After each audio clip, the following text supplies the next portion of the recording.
first, they say when it comes to stocks, right? You buy low and you sell high. And I often treat takes on this show as stocks. I try to, especially as it pertains to teams or athletes, individual athletes, try to buy low.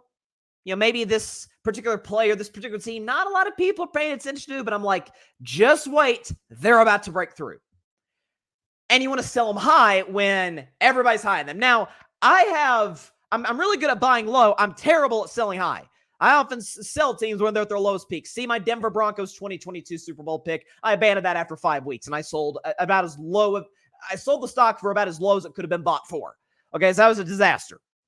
In this case, I'm selling high on the Los Angeles Lakers. They are done. Point, full stop. So I have been, and it's weird because I'm one of the very few people, and if you want to consider me a member of the media or just in the podcast space, one of the very, very few people, at least outside of Lakers Nation, that's like, hey, they get the right matchup, this team can go to the finals. Are you kidding me? This team's absolutely good enough. LeBron James, who just, he dropped 28, 17, and 11. I mean, the guy's been awesome. LeBron James, by the way, it should be noted, over the past 7 games is averaging 37 and 9 on 51% from three. And the Lakers have gone 6-1 that stretch. That one loss coming to the Warriors, who I'll talk about in about 10 minutes or so. But despite how good LeBron's playing, despite how good Anthony Davis is playing, he did get hurt against the Pelicans, who the Lakers obliterated yesterday. But according to him, he's going to be ready for the playing game again in New Orleans against his former team tomorrow night, which is great news for LA. Or is it? Of course, you want AD to be healthy, but their ghost is cooked either way. So if they beat the New Orleans Pelicans, for those of you who may not know, Lakers the 8th seed.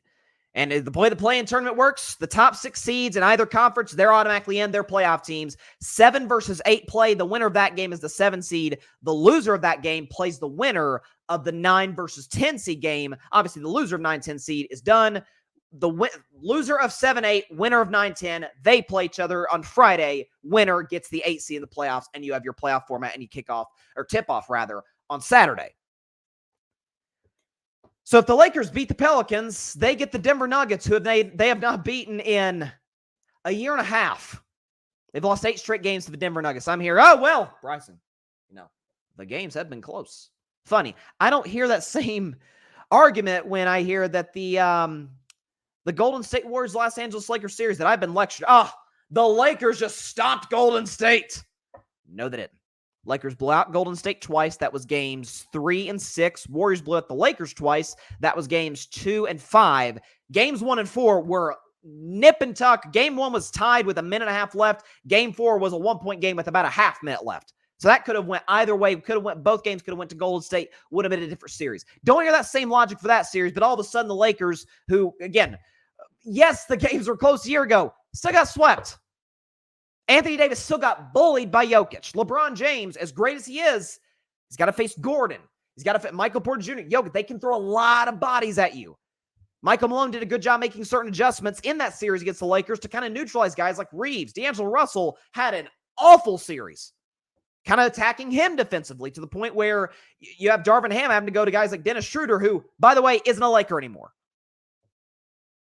If you lose, which I'm hearing some pundits say, hey, the Lakers should just tank this game, win the second playing game, get in as the 8th seed, and not have to play the Nuggets to the Western Conference Finals. Well, the problem with that is, A, and if it ever did get out that the Lakers tanked a playing game, can you imagine the vitriol toward LeBron James, which I have to admit I would be part of that, even as a guy who thinks LeBron's the greatest ever. But if you play the Golden State Warriors, which, let's be real, that's who they would play if they lose to the Pelicans. Golden State's going to beat Sacramento. Let's not waste any time on that. If you play the Golden State Warriors, I'll talk about the Warriors more broadly speaking in just a minute. But Steph Curry, there's this narrative. Skip Bayless has been one of the primary people pushing this, just the same way he does with the LeBron's not clutch narrative. Steph comes up small in big games, which is nonsense, obviously. Steph Curry, in elimination games, here's his numbers, folks.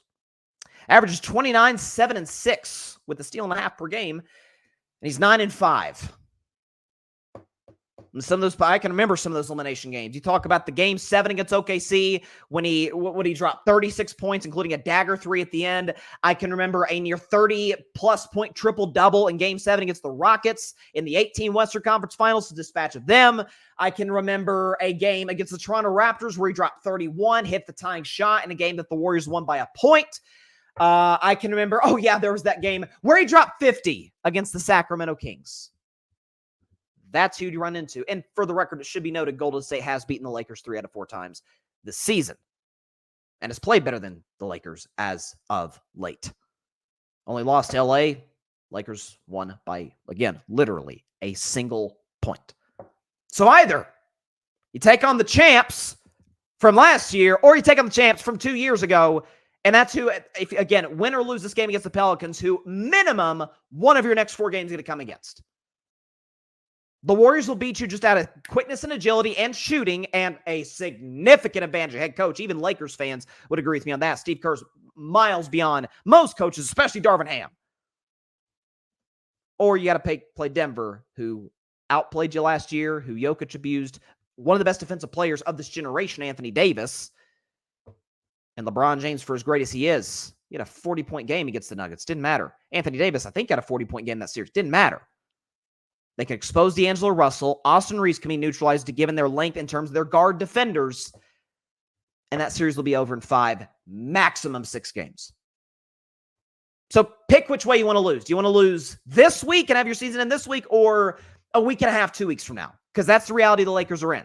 And they can thank the San Antonio Spurs, who were down big to Denver on a game this Friday. And that was a game that mattered to Denver because had they won that game, and then obviously they did beat Memphis yesterday, Denver would have been the 1 seed, which is what they've been gunning for some time.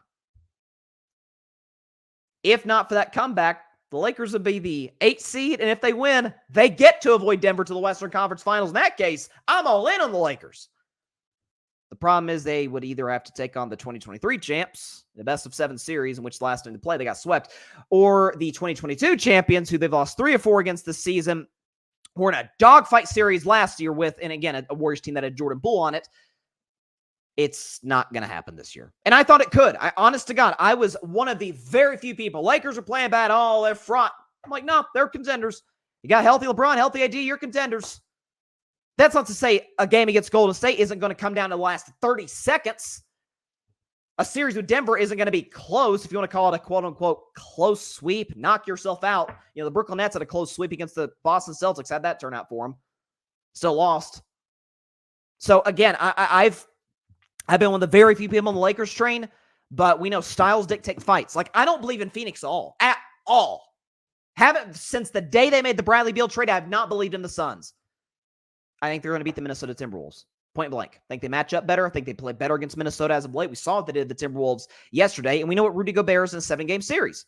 They're going to beat Minnesota. That does not mean they're going to win the championship, because then they're going to run into either Denver or the Lakers, and they're not going to run the Lakers. They're going to run into Denver. They're not beating them. Styles dictate fights, and the Lakers, I think they'll beat the New Orleans Pelicans. More of my predictions later in the show. But after that, they're screwed. They are screwed.